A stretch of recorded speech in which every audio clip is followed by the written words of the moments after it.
Hello, everybody, and welcome back to my channel. My name is Jay, and today I am doing a reaction video to Resident Evil 4 VR gameplay overview Oculus Gaming Showcase.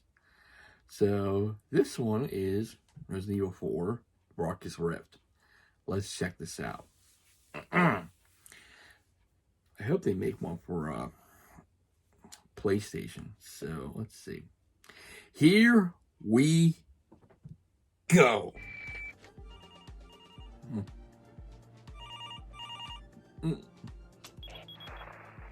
most obvious differences between playing RE4 in VR and on console is the shift in perspective and interactivity. Only on Quest 2 will you be able to play RE4 from Leon's first-person perspective. And the touch controllers will allow you to interact with the world in a fundamentally new way from how it's played on console. For example, items and weapons have been re-engineered to become physical objects that players can interact with, so that you can pick up things like ammo, keys, and treasures, as well as load, aim, and fire weapons in VR. You'll also be able to switch weapons by grabbing them off your body instead of going into a menu. And you can wield separate weapons with each hand. Even RE4's famous menu is no longer a pause screen. It's an interactive tool.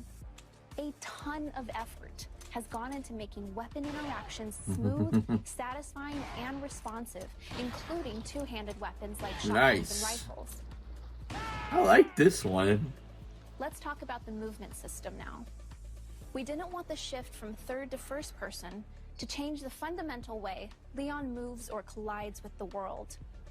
You'll still move in first person by using the analog stick, but Armature has added a full upper body rig on top of Leon's character to combine his movement with the dual-handed interactivity achieved with touch controllers. If you don't want to use the analog stick to move freely, Armature even added support for teleportation, as well as room scale movement so that you can explore the environment with natural motion. And of course, one of our top priorities is to ensure the experience is comfortably played while seated, and with a ton of comfort options at your disposal to try out. As I mentioned earlier, RE4 debuted on GameCube 16 years ago. Wow, so really? You might be wondering, how in the world are we bringing the core systems from the original over to Quest 2? Well, first, it takes passion.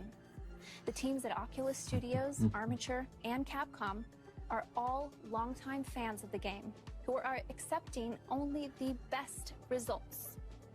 And it takes time. We've been working on this title for a couple years now, and just carefully and reverently making changes that will make your experience feel both fresh and nostalgic.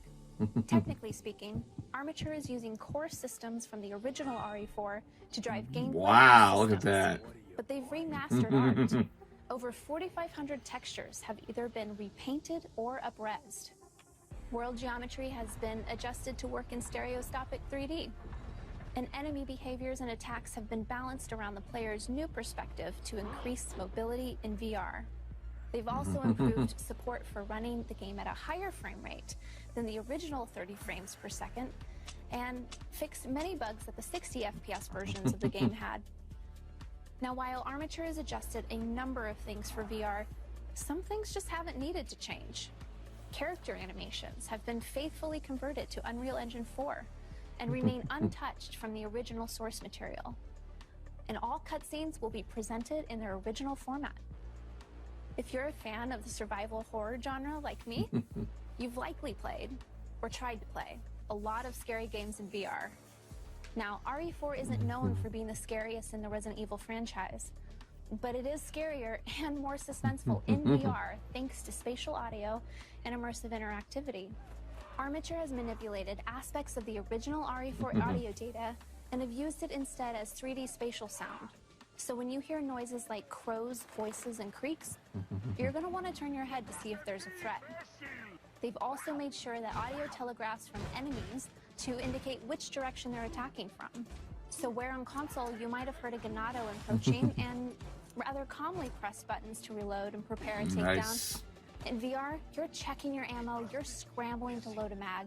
And if you drop it, you're only adding to the stress and suspense of the situation by needing to physically correct your mistakes. You'll be living in the moment, carefully tracking ammo and inventory, relying on your senses for success more than you've ever done before. I'll leave you with this. A huge part of the RE4 fame was the elaborate cinematics that sell and tell the story. But once you come out of a cinematic in VR and find yourself face to face with the boss, the experience is totally different. Ooh.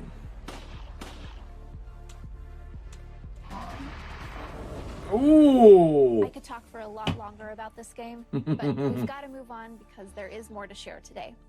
But stay tuned for more Resident Evil 4 updates in the lead up to its launch on Quest 2 later this year. Nice. Nice. That looks really good. That looks really, really good. Seeing that game in VR.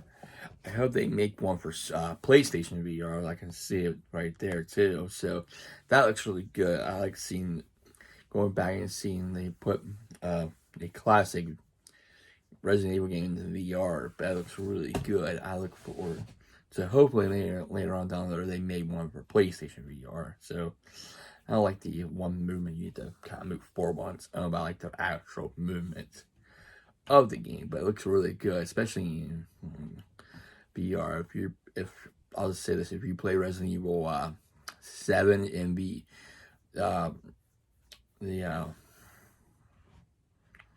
Resident Evil 7, not 8, but 7 with the where you're dealing with the Baker family in VR, that's really good. They did very well with that game. They did very well with that game. You can see everything how it looks, because it makes you feel like you're actually there. You have to literally, sit down and stuff.